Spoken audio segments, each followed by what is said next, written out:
ప్రపంచంలో ఏకైక వ్యవస్థ రైల్వే. అది అద్భుతమైన మార్పు.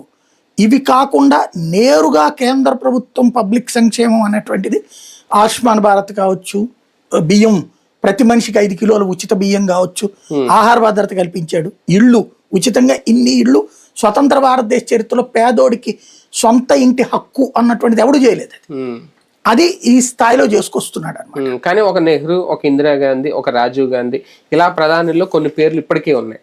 కానీ భారతీయ జనతా పార్టీకి వచ్చేసరికి ఓకే, ఇంతకుముందు అద్వానీ ఇలా వినిపించిన మోడీ పేరే ఇక చిరస్థాయిగా నిలిచిపోబోతుందా? ఇది బీజేపీ క్రెడిట్ అవుతుంది అంటే మన కళ్ళ ఎదుట ఇంకొక రికార్డు సాధ్యం కాదేమో అనుకుంటా మనం బతికుంటాం. ఎందుకంటే ఈ 3 ఏళ్ళు అలాగే ఈయన కొనసాగుతారు, 15 ఏళ్ళు అయిపోద్ది.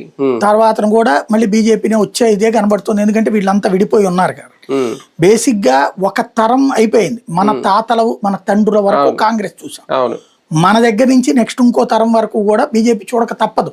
ఎందుకంటే వీళ్ళు దానికి తగినటువంటి ప్రత్యామ్నాయ ఆర్థిక, రాజకీయ, భౌగోళిక ఇలాంటి విధానాలు తయారు చేయలేకపోతున్నారు.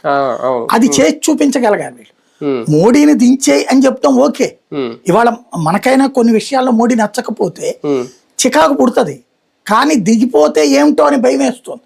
దానికి కారణం ఏంటంటే ప్రపంచవ్యాప్త పరిణామాలు భయపెడుతున్నాయి మనకి. ప్రపంచవ్యాప్తంగా జరుగుతున్న పరిణామాలలో రాడికల్ ఇస్లామిజం పెరిగిపోయింది.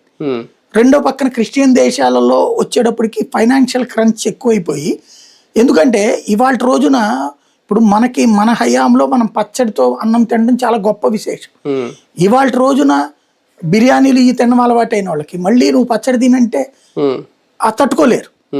అక్కడ ఏది అగ్రరాజ్యాల పరిస్థితి అట్లుంది. ఒక లగ్జూరియస్ లైఫ్ అలవాటు పడ్డ తరం ఇప్పుడు ఆ క్రైసిస్ పెరిగిపోయి ఈ యుద్ధాలు వీటి వలన రోజు రోజుకి ఎక్స్పెక్టేషన్ పెరిగిపోతుంది.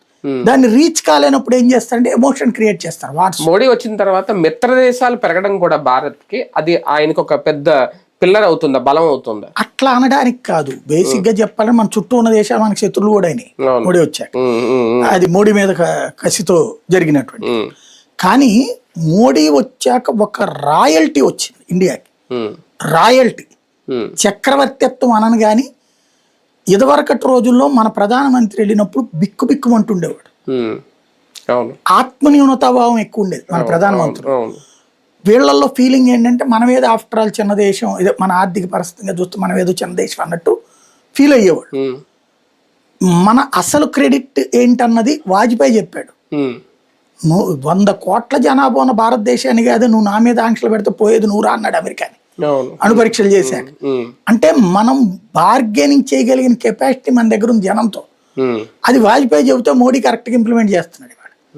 ప్రపంచంలో ఉన్న అగ్రరాజ్య అధినేతల్ని ఎవడైనా, యూరప్ దేశాల్లో ఎవడైనా సరే మోడీతో మాట్లాడకుండా ఉండే పరిస్థితి లేదు. మోడీ ఎసెన్షియల్ వాళ్ళకి. G7 అనేది మనం కాదు, వాస్తవంగా మనం G7లో ఉండాలి. ఎందుకు? ప్రపంచంలో టాప్ 1 అమెరికా ఉంటే, టాప్ 2 చైనా ఉంటే, టాప్ 3 జర్మనీ ఉంటే, టాప్ 4 మనం.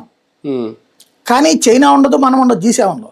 మన ఇద్దరం లేనటువంటి యూరప్ దేశాల్లోని ఆర్థిక 7 వ్యవస్థల్ని తీసుకొచ్చి అదే G7 అంటారు వాళ్ళు. ఆ 7 కూడా ఖచ్చితంగా ప్రతిసారి గెస్ట్ గా మనల్ని పిలుస్తున్నారు. రేపు కూడా వెళ్తున్నాడు మళ్ళీ. ఆ G7 దేశ అధినేతలందరూ మోడీని గౌరవించే పరిస్థితిలో ఉన్నారు. అది ఏంటంటే ఇతను నా మార్కెట్ ఇది అనేది రాయల్ గా నుంచుని చెప్తాడు. రెండవది వాళ్ళు ఏమనుకుంటారో అనే ఫీలింగ్ ఇతనికి మొహమాటం ఏం లేదు. ట్రంప్నైనా పొమ్మంటాడు, పుతిన్ అయినా సరే. ఇప్పుడు పుతిన్ బాగా మిత్రుడే అని చెప్పినే ఉంటది. కానీ వాళ్ళ దగ్గర నుంచి Sukhoi 57 అమ్ముతానంటే మా దగ్గర అక్కర్లేదు, మాకు రఫేల్ చాలని చెప్తున్నాడు ఆయన.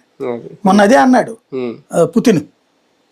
మోడీ అనేటటువంటి వాడిని ఎవరు మనం కదిలించలేము, అతను వదిలేయండి అతని జోలికి అని చెప్పేసి. కాంగ్రెస్ పార్టీలో కూడా ఒక అంటే మోడీ లాంటి ఒక నాయకుడు కనిపించకపోవడం కూడా అదొక ప్లస్ పాయింట్ బీజేపీకి భవిష్యత్తులో. అంటే సమస్య ఎక్కడ వచ్చిందంటే వాళ్ళ దగ్గర మంచి నాయకులు ఉన్నారు, వాళ్ళని ఎంకరేజ్ చేయట్లా.